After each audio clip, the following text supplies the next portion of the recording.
Hello students, आज हम sixth class के मैथ के फिफ्थ चैप्टर के बारे में थोड़ी सी जानकारी लेंगे कि फिफ्थ चैप्टर में क्या है।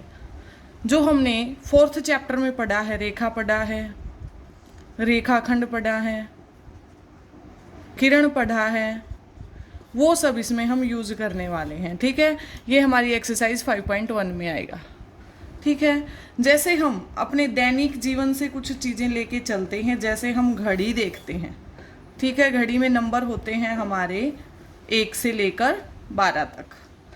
ठीक है, सबको पता है ये बात, 1 से लेकर 12 तक है। अब अगर आपको समय नहीं देखना आता है तो इस वीडियो को देखने के बाद आप समय देखना शुरू कर देंगे, मतलब टाइम का आपको पता चल जाएगा। जो घड़ी होती है उसमें हमारी 3 सुइयां होती हैं। कौन सी? मिनट की, घंटे की और सेकंड की। ये हमारे पास 3 सुइयां होती हैं इसमें। अब होती कौन कौन सी हैं? सेकंड की जो सुई होती है वो सबसे बड़ी होती है। सबसे बड़ी सुई जो होती है वो सेकंड की होती है, उसको हम ना के बराबर काउंट करते हैं। ठीक है, मतलब उसको देख के हम टाइम नहीं बताते, हम टाइम बताते हैं मेनली मिनट और घंटे वाली को देख के। तो जो सबसे छोटी सुई होगी वो हमारे पास किसकी होगी? घंटे की होगी। और सबसे बीच वाली, मतलब ये बड़ी हो गई, ये छोटी हो गई, तो बीच वाली जो होगी वो क्या हो जाएगी? हमारे पास मिनट वाली सुई हो जाएगी। कैसे? टाइम कैसे देखेंगे? देखो, मैं सिर्फ मिनट और घंटे वाली सुई की बातें कर रही हूँ, सेकंड वाली को हम अभी नहीं ले रहे हैं। जैसे मैंने छोटी सुई को यहाँ रखा और बड़े वाली सुई को, मतलब जो बीच वाली जो सुई है उसको यहाँ रखा। ठीक है, तो जो घंटे वाली सुई जिस नंबर के आगे होगी वो देखेंगे क्या है? 3। मिनट वाली सुई कितने पे है? 12 पे है। 12 पे है मतलब अभी 3 बजे ही हैं, तो ये हो जाएगा 3।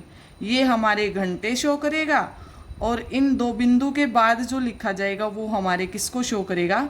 मिनट को शो करेगा। ठीक है, घंटा और मिनट को शो करेगा।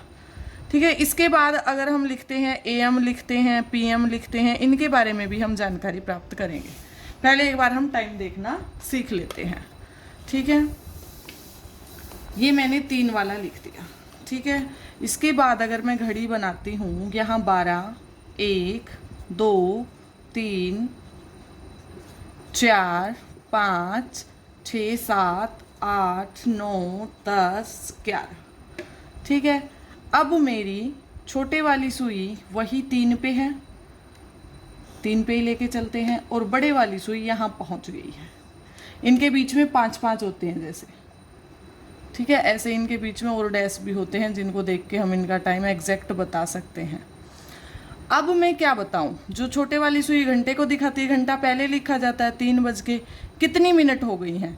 12 पे तो 12 बजे ही थे, यहाँ पे तो 00 आएगा। इससे आगे चलते हैं तो 1 पे हमारी कितनी मिनट हो जाती हैं? 5 मिनट।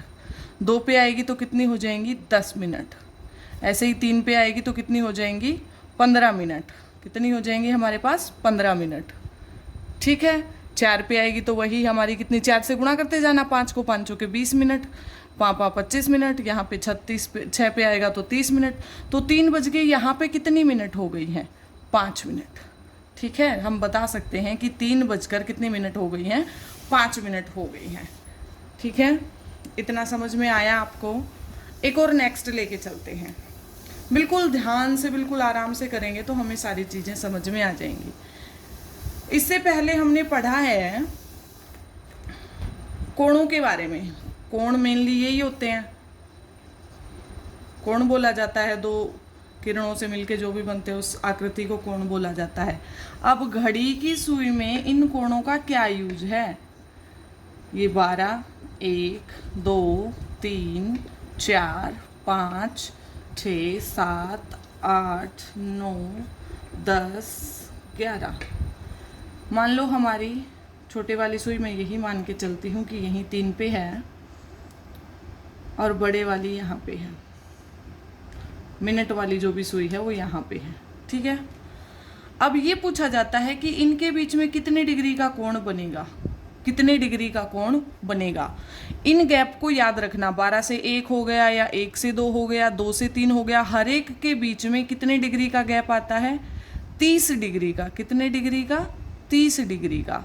उसको भी हम लेके चलेंगे कि कैसे आता है, वो हम मान के चलेंगे। देखो एक पूरा वृत्त होता है, वृत्त का पूरा कोण कितने डिग्री का होता है? 360 डिग्री का। ठीक है, हो गया 360 डिग्री का। टोटल घड़ी में कितनी सुइयां, मतलब कितने नंबर लिखे होते हैं? 12 नंबर होते हैं। इसको इससे डिवाइड करेंगे तो हमारे पास कितना आएगा? 30। तो हर एक नंबर के बीच में कितने डिग्री का कोण बनेगा? 30 डिग्री का कोण बनेगा। ठीक है, अब हमसे पूछा गया कि इनके बीच में कितने डिग्री का कोण है। जो जो नंबर दिए गए हैं उनके बीच में 30 लिख लो। इन नंबर के बीच में पूछा गया है 30, 30 60 और 30 90 डिग्री का कोण है। निकाल लेंगे ऐसे आप।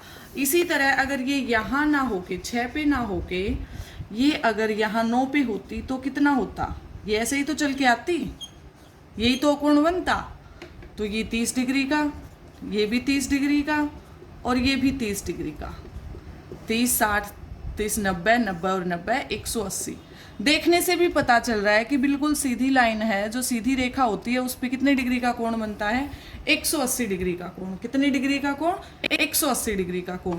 अगर इससे थोड़ा सा ऊपर चला जाता है, मान लो ये हमें 10 के बीच में दे दिया होता और फिर ये पूछा जाता तो ये भी बता देते, इसमें 30 और ऐड कर देते तो कितना हो जाता हमारे पास? 210 डिग्री। ऐसे ही निकालते ना। तो हमें ये कोण निकालने आते हैं मेनली इसमें कि इसमें कितने डिग्री का कोण होगा, इस कोण को क्या कहा जाएगा। अब बात आती है कि क्या कहा जाएगा। मेनली हम 90 डिग्री के कोण को मानते हैं कि वो क्या होता है? समकोण होता है। ठीक है, 180 डिग्री के कोण को हम क्या कहते हैं? ऋजु कोण कहते हैं। ऋजु कोण कहते हैं या फिर संपूरक कोण कहते हैं। ठीक, संपूरक कोण कहते हैं। ठीक है, अब 0 डिग्री से 90 डिग्री के बीच में जो भी कोण आएंगे, 0 से 90 के बीच में 45 आ गया, 50 आ गया, 55 आ गया, जो भी आते हैं उनको हम बोलते हैं न्यून कोण। क्या बोलते हैं?